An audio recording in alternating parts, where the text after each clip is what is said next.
Maraming salamat sa ating minamahal na Vice Mayor Hani Lacuna Pangan. Palakpakan po natin. Good morning to all the esteemed ladies and gentlemen present in this morning's commemorative program for the 77th anniversary of the Battle of Manila. Your Excellencies, members of the Diplomatic Corps, representative of national agencies, distinguished city councilors, and most especially to our venue host together with the competent officials and staff of this university. First, the city would like to express our sincerest gratitude to the administration of the Pontifical and Royal University of Santo Tomas, Manila, for granting us the permission to hold this historic event inside the premises of this national cultural treasure.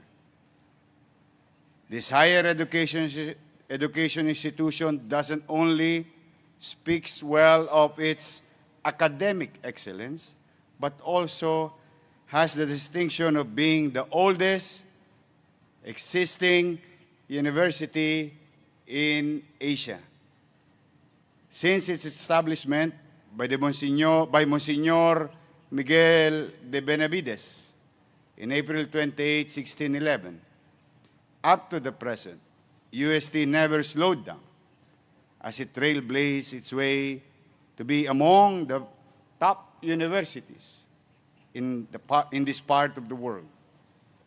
We are deeply honored to hold this event side by side with one of the pillars in the higher education, learning, as we both have this commitment to moral formation as an effective tool towards social transformation.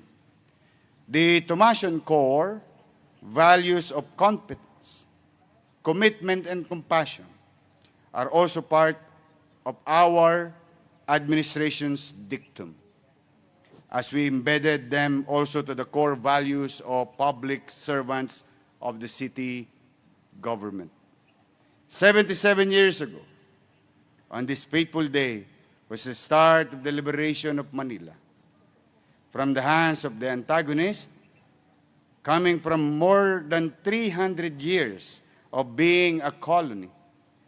We were really in an envious position of being a jewel in this part of Asia, as the powerful countries then would want to take control of our islands. It was an unforgettable chapter of our past. Although the pictures and scenes that we can remember are that of gloom and devastation, the lessons they bring are very relevant, especially at this moment, at these most challenging times. We were a victim of greed for power that in the present day, civilized global community ideally should never exist. As presently stated in our basic law, we renounce war as an instrument of national policy, which highly speaks of how peace-loving of a nation we are. But this does not mean that we have buried the past deeply engraved. No. We may forget the gruesome scenes of the Second World War, but the valor of our heroes will endure in the annals of our history, ever to be immortalized by fellow Filipinos as models of patriotism and love of country. Much like Captain Manuel Colayco, who was instrumental in liberating more than 4,000 freedom fighters inside the buildings of this formidable university, which was considered to be the largest internment camp that was made during the war. Captain Kolaiko was a picture of fearlessness as he risked his life being the commanding officer of the Allied Intelligence Bureau Manila unit. As a Filipino who could have a decent and comfortable life, living as professional, but choose to take dangerous path to help those in dire need of independence. The University of Santo Tomas will also be remembered as a living proof of the harsh realities of an armed conflict. The situation at present may be different from that during the war, but the challenges are the same. We are right now in the middle of the global pandemic, and the loss of lives are inevitable as the virus has progressed into variants that has proved to be more fatal since its inception. We are now in the middle of the conflict with a virus that left no one unaffected. But just as the brave soldiers whom we relied upon during the armed battle, we have our courageous frontliners who never turned their back on us when we needed them the most. Our country's medical professionals lived truthfully to their Hippocratic oath as they displayed their selflessness, as many of them even died in the defense against COVID-19. Our city has no exemption, as we also have some of our dear medical frontliners or medical staff who passed away in the middle of this dreadful fight.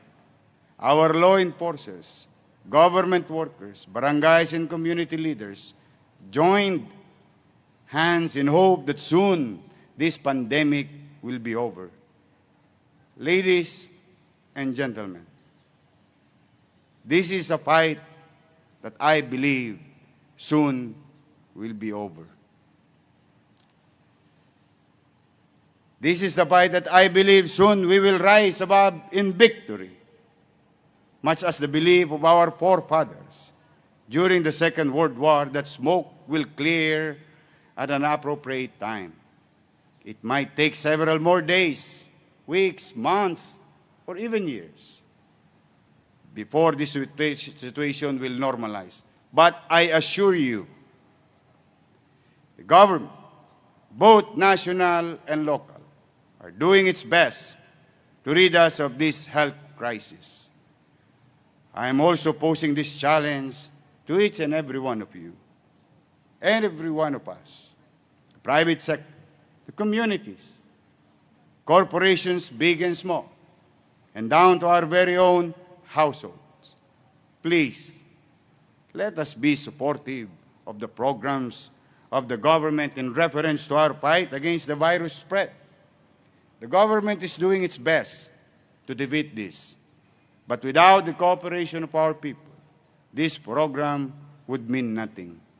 No matter how great the desires of the government, coupled with excruciating piles of research and studies to address the problem, it would only be an attempt in futility. Putting into proper perspective global cooperation in these contemporary times with all the representatives of the respective heads of states here with us this morning, Your Excellencies, the city will always be grateful to you for your selfless gestures and generous support to us in drive to survive this pandemic. If we believe in the saying, no man is an island, much is true that Manila could not survive on its own. Your help to the city, pandemic or not, has come a long way and will always be a testament to our close ties as allies towards world peace, progress, and development. As I speak, the city will always be grateful to all of you, no exemption, as this living proof to the existence of the modern allied forces, uniting in the fight against global pandemic, in unison to the universal aim of a healthy citizenry as tool towards global progress and development. Ladies and gentlemen, fellow Batang Maynila, my beloved countrymen, the Battle of Manila, no matter what will happen in the future, will remain etched in world history. But what is more lasting is the fact that this atrocious event served as a lesson, whichever side we are in, and that is love of one's country is nothing if you don't have the genuine care and compassion for your brothers and sisters. For us to love our motherland is for us to love a country, our fellow countrymen as well. Soon, the light at the end of the tunnel that we are all yearning for will slowly become visible. And with the help of Almighty God, we will succeed. And yes, we will succeed. Magandang umaga. Pagpalain nawa kayo ng pong may kapal. Manila, God first. Thank you. Thank you very much. Once again, Mayor Francisco ISKO Moreno Dumagoso for that very inspiring message. Once again, let us give him a big, big round of applause.